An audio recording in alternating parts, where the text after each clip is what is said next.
Hello friends, Tanya here with another video for Trinity Stamps, and today I am going to feature a rainbow rays of flowers. I'm using a couple of different stamp sets from the new Trinity release. This one is the First Bloom stamp set. I'm going to take these images and place them on this 5x7 cardstock piece. I believe this is 80-pound Nina Solar White. And I'm going to try to fill this entire background with the different images. And I'm going to fuss around a bit with the placement, trying to get this so that I can, well, first I was trying to fill them all with one inking on the piece of cardstock. However, there weren't quite enough images to do that. So I decided to space them so that I could stamp half of the cardstock and then turn it and stamp the other half of the cardstock without having to move the stamps again. This is a great way to get a little more out of your stamps by using them creatively, and I do love creating a background with the stamped images. It really brings the whole card together. So I stamped these in Versamark, and my ink pad was nice and juicy, so I only had to ink them up once. And I'm dry fitting that just to make sure that they all fit without overlapping, but I do need to move it over about 1/2 inch. It's really nice to have the grid in the bottom of your MISTI to be able to quickly line up the edge evenly. Can't really see the stamped images there because they're in Versamark, but we're going to add some white satin pearl and you'll see them come to life. Maybe more so when I heat emboss, but you can see that they are on the cardstock once I add the embossing powder. I'm going to heat set this super fast. We all love the magic of heat embossing. It's so fun. It's what brought me into paper crafting to begin with, falling in love with the heat embossing. Now we're going to step this up a little bit by using the Good Morning Sunshine layering stencils. And I'm bringing my MISTI in to do my favorite way to secure things now. I am going to look for Stencil A. You can't really see it on this video. The words are very small on the edge of the stencil. They're laser etched in. And I'm using a bunch of magnets to secure this die down.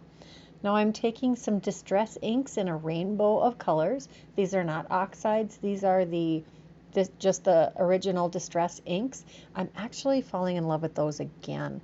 For a while there, we were all just using the distress oxides, but the distress inks have such a more vibrant color, which is why I am using those today, because I wanted some really vibrant colors.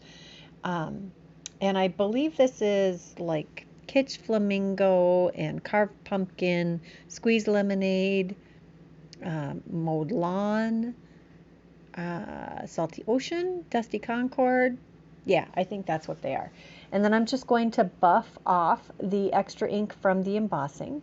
We're going to take some ink on 3 pixie dust, liquid pixie dust, and I have shown this before. I keep re-inkers in, I have 2 of these little palettes dedicated to the ink on 3 re-inkers, and I have also included the liquid pixie dust in this grouping, and I just rehydrate them and use them each time as I need, and then I don't have to worry about wasting them.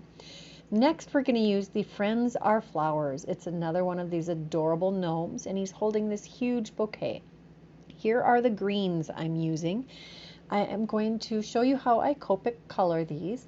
I'm just going through with these 4 different greens to create a variety of looks with the leaves.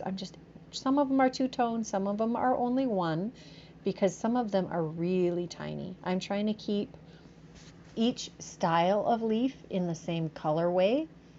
And there are a lot of green parts. I love that there's a lot of green parts on a bouquet. I think that really creates a wonderful background for the jewel tones of the flowers when you add them. I'm using a couple of purpley pinks here for these cone flowers and doing a little gradation with those. starting with the darker color, again with the daffodil, going in with the darkest yellow around the base, and then radiating out. I don't know what these puffy little flowers are, but I love them. And I think I was going with a bluebell kind of look. Now I'm going with a purple tone for this daisy. My one of my purples was going to blob on me. So the trick there is to take both ends to equalize the pressure, and then you don't get the ink blobs. I'm using some, I think those are E30s, not positive. Using an orange for the ribbon in his beard.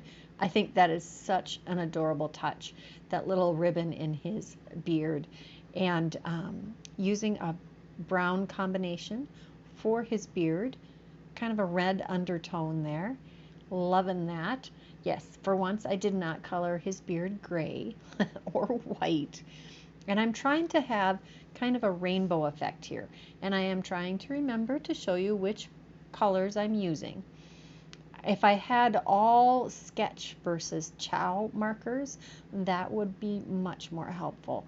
I think I'm going to try to invest in that. Since I do so many videos, I think I'm going to try to get all of my colors in the sketch markers at least. And that is my completed colored little gnome. I'm using, I think, E11 and E13 to color his skin tone this time. Now there are coordinating dies for the for this particular stamp set. I think there's dies for most of the stamp sets. And I cut out my image and a piece of coaster blank to put behind it. Then I took the modern embossed circle stack and I die cut a circle from vellum to add a little background behind, to mute the background behind this little gnome, because it is quite vibrant. There's a whole lot going on here. I did put coaster blank on the back of that piece of cardstock that I had stamped and stenciled, and cut it down to 4.5 by 6.5 to go on a 5 by 7 card base. I'm going to glue my little gnome to the vellum circle, and we'll take a piece of coaster blank and trim that down so it fits behind the gnome, and you won't be able to see it, but it'll add a little more shadow behind it, and that'll help differentiate or really highlight the gnome in this very vibrant background. And we'll glue that down quickly also. And that is the almost completed card. Oh, I almost forgot the sentiment. How could I forget that? These sentiments from the most of these stamp sets from Trinity Stamps are also die cuttable. They have a coordinating bubble cut die for these. I'm stamping this in VersaFine Onyx Black, and I did heat emboss that with a clear embossing powder, and I'm going to die cut this out with the coordinating die. Also, I'm using my Sidekick here. It also fits through that beautifully.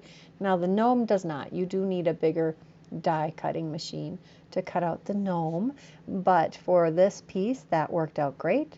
I'm also going to back that with a piece of coaster blank, and we're going to adhere that below the gnome. And I'm not quite done with this. I keep thinking I'm done, but I have to add more. I'm going to add these gems, which I can't for the life of me remember the name of, but they'll be linked in the description box below, like always. And I am using my tidy tray to help me sort out which size I want.